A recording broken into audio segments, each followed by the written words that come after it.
In my short career here on YouTube, about 10 years or so, not a flex. Okay, I'm not starting that way.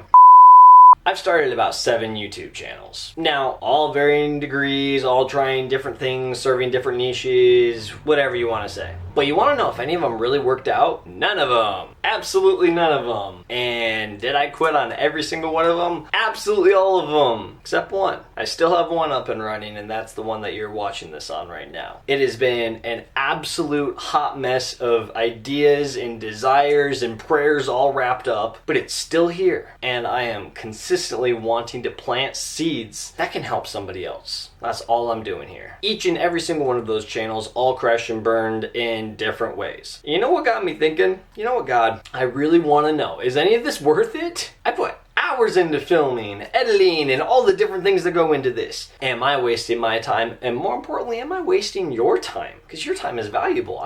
If I'm on God's time and every breath is His, what am I actually doing with it? Back when I first started YouTube, I remember asking my mom, hey, I've got a camera, I want to make things and I want to share them. Can I get a YouTube channel? Yeah, sure, go for it. Awesome, let's do it. I just wanted to make things that other people watched. It was simpler times then. I just made ridiculous skits and kind of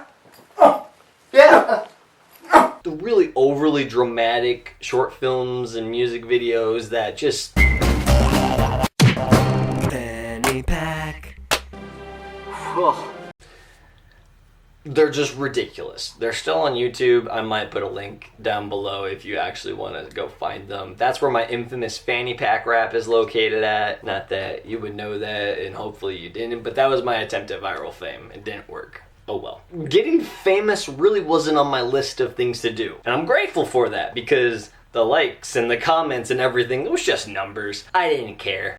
I just kept making things. Oh, I kind of want to do this. Oh, if you squirt ketchup on a shirt, it kind of looks like blood, or all these different things. Lightsabers, explosions, gunshots, everything. I remember actually making a video that my mom said looked too realistic and violent, and she said I had to dial it back on my violence, and I wasn't like a Quentin Tarantino by any means, but one of my shotgun blasts with my sisters didn't look that great on camera. Not that important. I kind of envy that younger Mitchell who really wasn't chasing the views, subscribers, or anything like that. Sure, making money on YouTube sounded great, better than most other jobs out there, but I wasn't really chasing that back then. And I'm sad to say, that is exactly the opposite of who I morphed into. I mutated. It was not good. I just went on the worst roller coaster of my life, and I was throwing up the entire time. That's been my YouTube experience up until this point. But I'm not him anymore. I've been morphed. I've been sanctified. I've been gradually changed over the years and years and years and years. I couldn't even look at a camera and talk to it without feeling like the weirdest person in the room. When in reality, I am the only person here right now. So I would be the weirdest person in the room, but that's not important right now. All the years have passed, and I have been wondering, can I go back to how I used to be on YouTube? And the honest question deserves the honest answer. No, I can't. That's not gonna happen. Ignorance isn't bliss. I can't just continue on. I can't ignore my heart in the equation here. I'm selfish, I'm redeemed, I'm forgiven, but my heart and my flesh is constantly battling. Oh, YouTube analytics. Oh, this person's video is so much better than mine.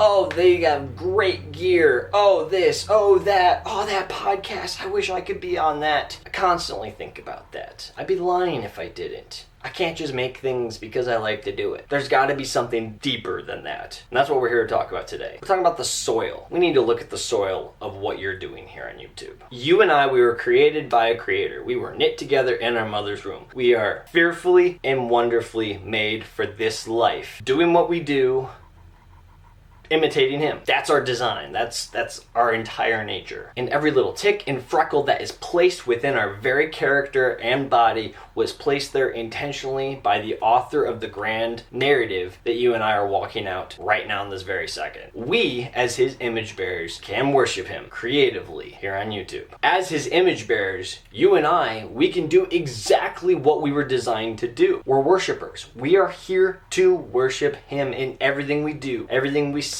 everything we think, everything we create, everything we film and edit and produce and all these different things. We're here to imitate God as a creator doing creative things. Typically when you hear the word worship, your mind triggers into music. Not everybody is musically inclined. I have little tidbits here and there where I could kind of do things a little bit when I was growing up, and I tried to learn piano and I kind of got a handle on guitar, and then I lost it in a lot of other different messy pieces. But worship is not exclusive to music. It's just not the case at all. Sure, music is an avenue of worship. It's an expression of worship, but it's just one piece. There's so many different ways that we can worship. You can capture all of God's beautiful creation in a photo. You could move your body in such a way in a dance routine that shows off the image that we are created in. You could also craft the best story ever that reflects his gospel narrative. There's so many different ways to worship, guys. There's infinite ways. Even if you and I were silent, the very rocks would cry out in worship. That's the God we serve. That's who we are made in the image of. Now, what does any of this have to do with my failed YouTube efforts? That's a great question, and here's the answer. I have been nudged by God to create again, which doesn't sound like it's like that big of a deal. Yeah, you're getting in front of a camera, you're talking to it, you're gonna edit it for a few hours, you're gonna put it on YouTube. What's the big deal? That exactly, right there, what you just said. Metaphorically, I said it, but you were thinking it. My primary focus and expression of doing that is filmmaking. I love telling stories. There's a lot of different ways to do it, so I'm just kind of going into my default mode. Now, I'm also writing a book.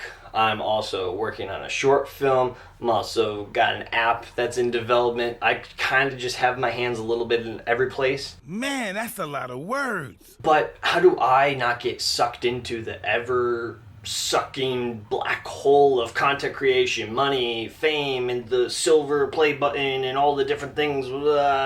It's kind of simple, actually. If my heart's right with God as I'm writing, shooting, editing, and before I hit that publish button, I'm doing what I need to do. Now, that also goes back for YouTube analytics. Really need to just avoid that altogether because it really gets into my head and it's not helpful at all. But I just need to be right with God. And I can almost bet with all the money that I don't have in my pockets right now that you need the same thing. You just need to be right with God as you're going about what you're doing. Because if you're right with Him, that's it. Like, that's the goal. You create and you respond out of that. Worship. You just worship Him with what you are doing because you love Him so much. That's the point. Whether you see it or not, right now, God has given you desires of holy projects, creative projects that He wants you to steward. So this is coming from a friend, or maybe an older brother who is just kind of poking you a little bit. Don't ignore this. He's giving you kingdom work to take on. Don't take that lightly. But first, you need to go and get the soil ready. Why don't you go do the heart work right now? So go sit with God, ask Him, what's the holy project on my heart right now? What's the first step for me to take this on? And then go do it. What, do you have something better going on right now? Just go. The video's done anyway. Just